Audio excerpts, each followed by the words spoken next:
बुधवार को पंचकुला के सेक्टर 5 स्थित इंद्रधनुष ऑडिटोरियम में आयोजित आमजन से संवाद कार्यक्रम में कृषि मंत्री ओम प्रकाश शर्मा धनखड़ और शिक्षा मंत्री रामविलास शर्मा ने गुजरात के शिक्षा मंत्री भूपेंद्र सिंह चुड़ासमा सहित आए शिष्टमंडल का अभिनंदन किया।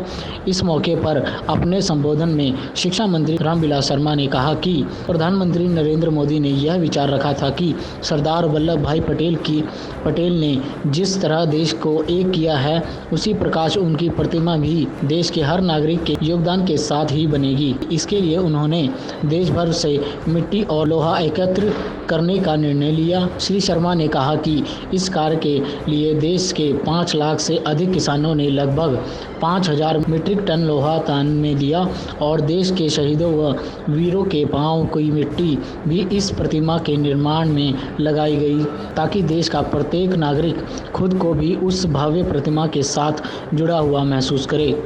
जब एक एक गांव में जाकर के नरेंद्र भाई मोदी ने एक सपना देखा कि सरदार वल्लभ भाई पटेल जिसने हिंदुस्तान को एक किया, और नरेंद्र भाई मोदी ने कहा कि ये मूर्ति ये स्टैच्यू ऑफ यूनिटी ये तब बनेगी हिंदुस्तान के हर घर से, किसान के घर से लोहा आएगा। और 5 लाख किसानों ने 5000 मीट्रिक टन लोहा दिया।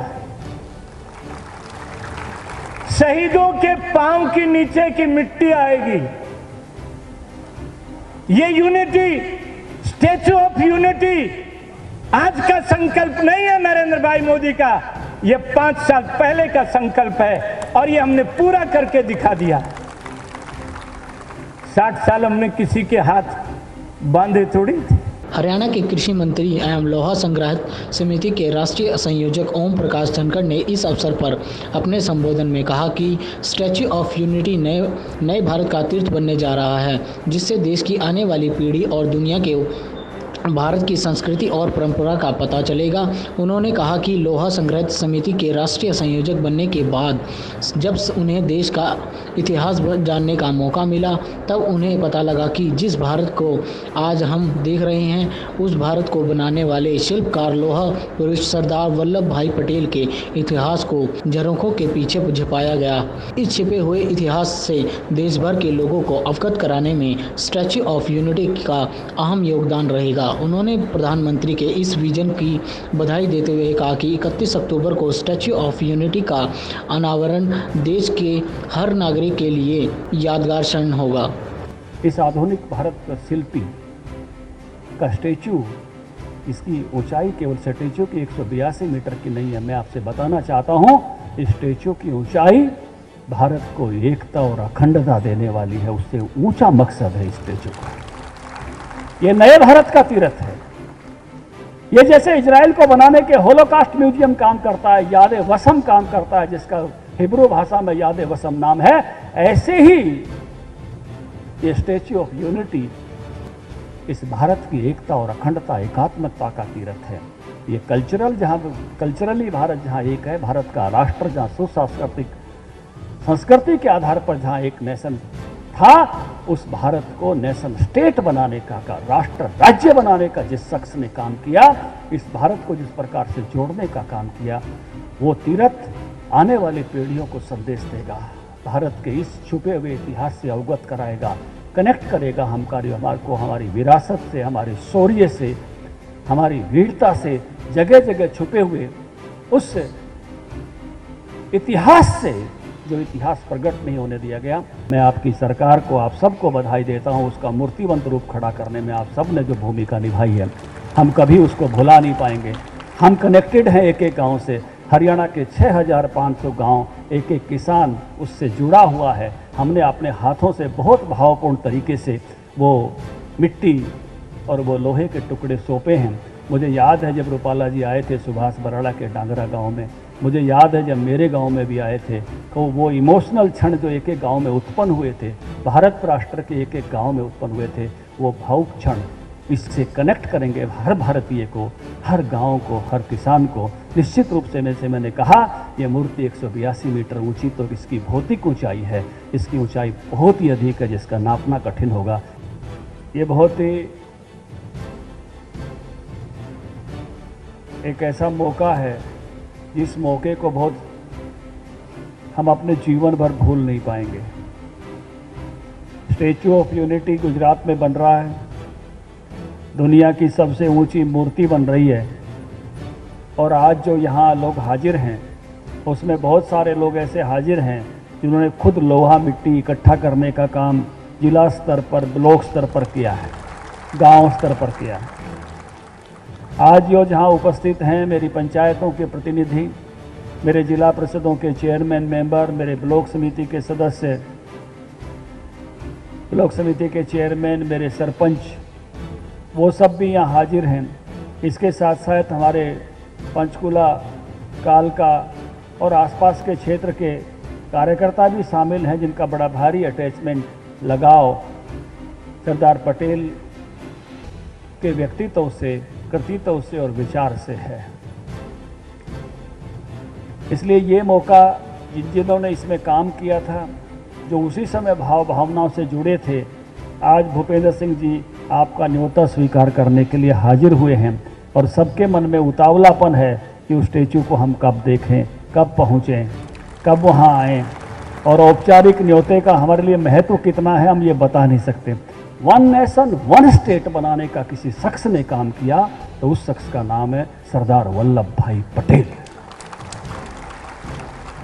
ये छोटे छोटे राज्य भी किस प्रकार से एक शासन के अंतर्गत आ जाए, पूरा शासन किस प्रकार से एक इकाई, पूरे देश का एक झंडा, पूरे देश का एक निशान, एक प्रधान, ये करने का करिश्मा जिस शिल्पी ने किया, जिस कारीगर ने किया, और जिस शिल्पी के काम को देश के सामने उजागर नहीं किया गया, जिस शिल्पी के काम को छुपाया गया, जिसके व्यक्तित्व को, और केवल उनके व्यक्तित्व को नहीं, इस देश की आज़ादी के आंदोलन में जो लाखों लोग लगे थे उसको छुपाया गया और इस देश को ऐसा बनाने की कोशिश की गई कि इंदिरा गांधी एयरपोर्ट से चढ़ो और राजीव गांधी एयरपोर्ट पे उतर जाओ। बहुत सारा इतिहास। अगर नरेंद्र भाई गुजरात के मुख्यमंत्री के नाते जिस समय उन्होंने संकल्प किया, ये काम अगर मुझे नहीं सौंपते तो मैं इतिहास के ऐसे अनेकों पन्नों से वंचित रह जाता, जीवन में कभी पढ़ नहीं पाता, जान नहीं पाता बहुत सारे बलिदानों को, बहुत सारी कथाओं को जो स्टैच्यू ऑफ यूनिटी का कोऑर्डिनेटर बनकर मुझे जानने और सुनने को मिले। इस अवसर पर गुजरात के शिक्षा मंत्री भूपेंद्र सिंह चुड़ासमा ने गुजरात सरकार की ओर से हरियाणा के कृषि मंत्री एवं लौह संग्रह समिति के राष्ट्रीय संयोजक ओम प्रकाश धनखड़ और प्रदेश संयोजक सुभाष बरा के विशेष रूप से आभार व्यक्त किया, जिन्होंने इस स्टैच्यू के निर्माण में पूरे देश भर में घूमकर मिट्टी और लोहा एकत्रित करने का अनुकरणीय कार्य किया। उन्होंने कहा कि प्रधानमंत्री नरेंद्र मोदी ने इस स्टैच्यू का निर्माण करवाकर देश का गौरव बढ़ाया है और लौह पुरुष सरदार वल्लभ भाई पटेल के आज़ादी के लिए और आज़ादी के बाद देश की एकता और अखंडता के लिए दिए गए योगदान का क्षण भी अदा किया। इस अवसर पर उन्होंने आम जन को स्टैच्यू ऑफ यूनिटी को देखने के लिए आमंत्रित भी किया। सबसे पहले मैं आप सबका आभार व्यक्त करने के लिए आया हूँ, क्योंकि उस टाइम मैं ही आया था 8 दिसंबर 13 को एसआई हॉल में हमने एसआई कार्यक्रम किया था और मैंने अपील की थी कि नरेंद्र भाई ने धनखड़ जी को पूरे देश का संयोजक के रूप में जिम्मेवारी सौंपी है और लोहा एकत्र करना है और आप सब ने अच्छा काम किया, इसीलिए मैं आप सबका गुजरात सरकार की ओर से आभार व्यक्त करता हूं। भाई धनखड़ जी ने पूरे देश में घूमे, वो पूरे देश में, और इतना अच्छा काम किया। उस टाइम कई लोग शंका व्यक्त करते थे, मुझे पूछते थे कि क्या होगा, ये चुनाव आ रहा है इसलिए आप कर रहे हैं, मैंने बोला नहीं भैया, ऐसा नहीं है,